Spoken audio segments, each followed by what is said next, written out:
at the OK Corral in the car race. To launch the final special, the officials were in a rather joyful mood. When he started the Dakar, all Robbie Gordon had in mind was final victory. And after a roller coaster ride, the American quickly had to forget about any chance of winning.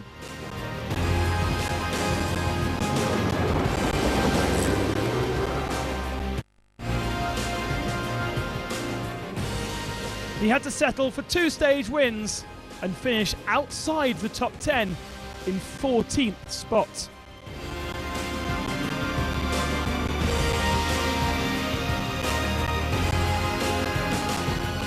Nani Roma finished the Dakar in style, winning his 4th special. But that certainly won't satisfy the Catalan, who dropped down to 4th place yesterday, working as a water carrier for Peder Hansel. Therefore, no podium for Roma.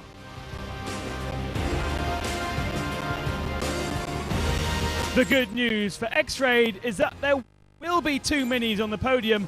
Leo Nowitzki, 3rd, managed his best ever performance on a Dakar rally.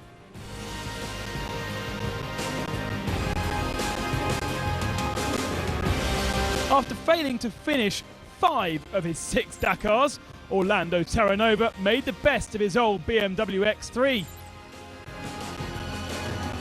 Winner of the first ever stage on the event, the Argentine finished best South American of this rally and 2nd of this day.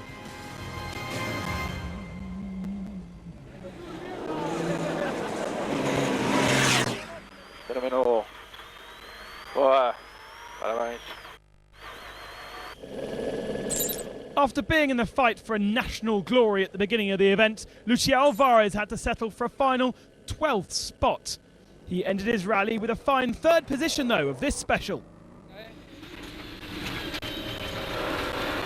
Por ahí.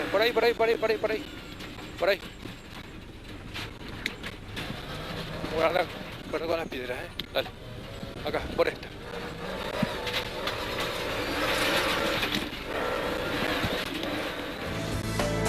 Like Gordon, it's been a Dakar of ups and downs for Gerland Schischried. For his comeback in an SMG buggy, the Frenchman captured a well-deserved 8th position and grabbed his first stage win for many a year.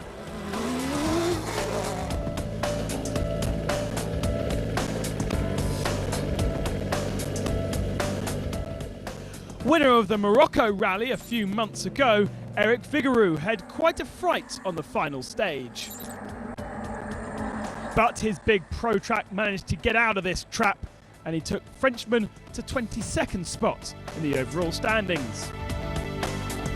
So to the final battle for Dakar victory, and there was no surprise on the 130-kilometre special. Giniel de Villiers tried his luck and did push hard, but at the end of the day, he only took 2 minutes out of Peder Hansel. Obviously, you always want to try to win the race, but I think, you know, this year, I don't think it would have been possible, even if we didn't make a few mistakes that we did. Under the pressure of Nasser Al-Attiyah all the way to the rest day, it was then a walk through the desert for experienced Peder Hansel once the driver from Qatar had quit. He only got 9th today, but the Frenchman captured his 5th victory in the car category, beating legendary Ari Vatanen. Bon, mon vieux Polo. T'as fait du bon boulot. Bien. Tu remets le speed limit? Bien. Pas d'erreur, pas d'erreur de nav, pas trop... Écoute, c'est pas mal passé. Non, c'est sûr.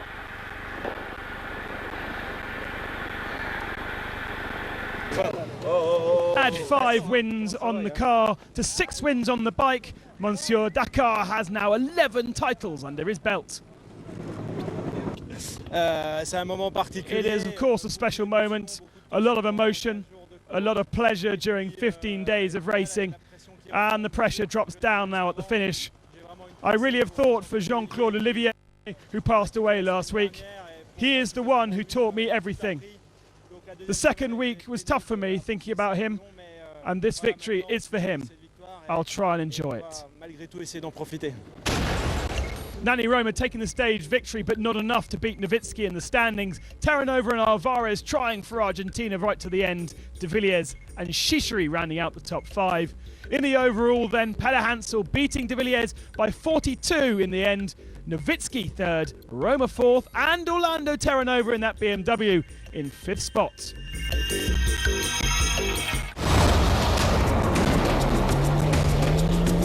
Coming next in the trucks, Eduard Nikolaev has won the Dakar as a co-driver. Can he win it as a driver today?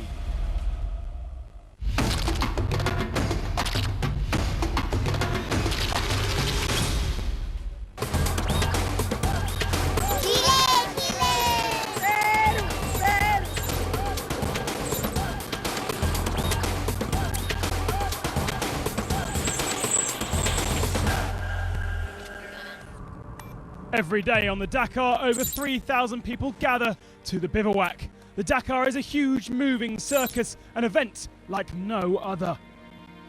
It attracts thousands, sometimes millions of spectators.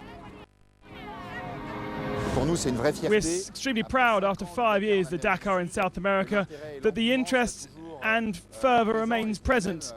It even grows year after year. Like in Buenos Aires and Mar del Plata before, Lima hosted the Dakar for an outstanding start. Over 1 million people came to bid farewell to the Dakar heroes beside the sea. It was then party time in San Miguel de Tucumán for the rest day. Just on the rest day in San Miguel, according to the Argentine authorities, some 280,000 people came to the Dakar party. Some of the biggest names of Argentine music were seen by 60,000 spectators in the middle of bikes and trucks. 8,500 kilometers, 3 countries, a logistical masterpiece. In Argentina, Chile and Peru, the Dakar is considered of national interest. That helps us work with the different authorities. The country and governments help us in the organisation of this event.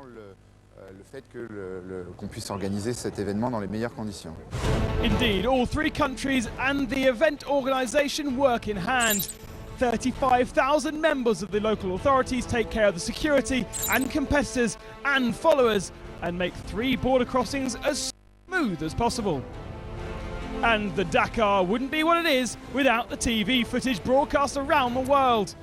The beauties of South America are seen in 190 countries on 90 different channels, thanks to a total of 1,200 hours of production. All the action on this 26 minutes Dakar, Fiambara to Copiapo. Great for the event, but also for the host nations. Last year, the economical benefits were estimated at $294 million.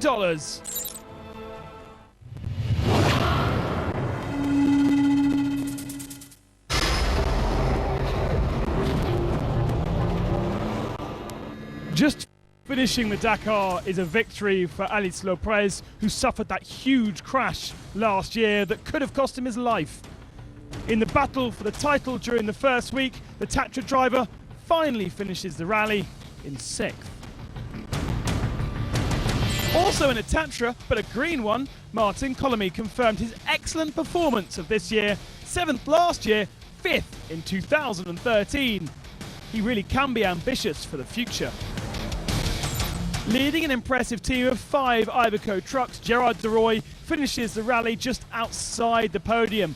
A huge disappointment for the Dutchman, who had the weapon to retain his title and the ambition, not the luck. What a revenge for the Kamaz team. 10 times winner of the Dakar, thanks to Chagin and Kabarov, a new generation of drivers have conquered all 3 steps to the podium. Irat Mardiev hit back after several upsets and finished 3rd.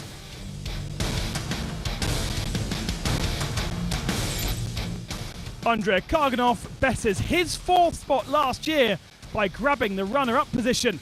The old man of the team, an interloper in the young gun domination. And at only 29 years of age, Eduard Nikolaev captured his first Dakar win as a driver after learning from the master Vladimir Chagin.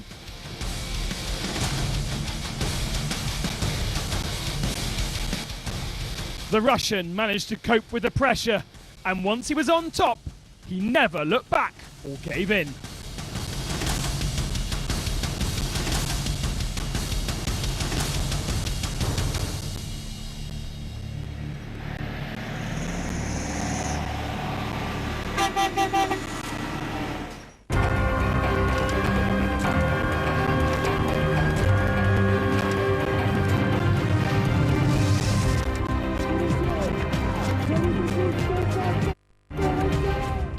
The goal was to beat the record of Cyril Neveu.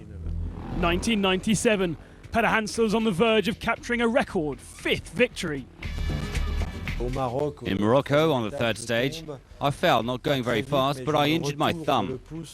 My thumb basically touched my forearm. It started swelling a lot, and I had to cope with the pain for over 10,000 kilometers. At the finish in Dakar, I equaled Cyril Neveu's record. It was almost the last step of my objective. So to 1998, the final episode of his glorious Dakar story on a Yamaha.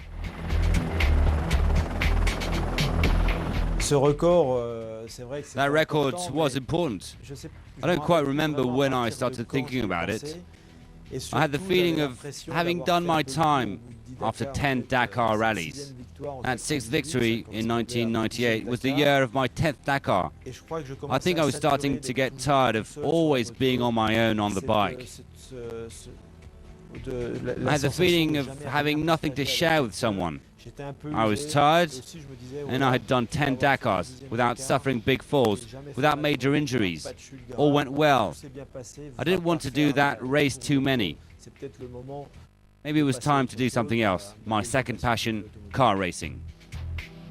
When I went around the Lac Rose, I told myself that it was the last time I would be on a bike on that special.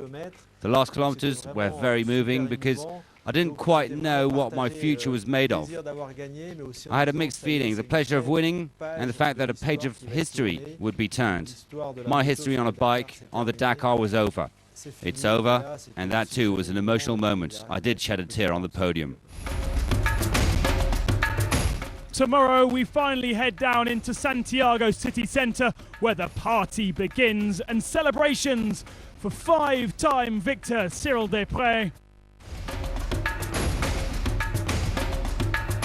5-time victor in the car, 11-time victor overall Stefan Peter Hansel.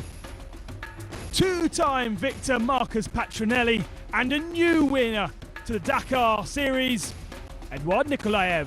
See you when the Dakar adventure continues.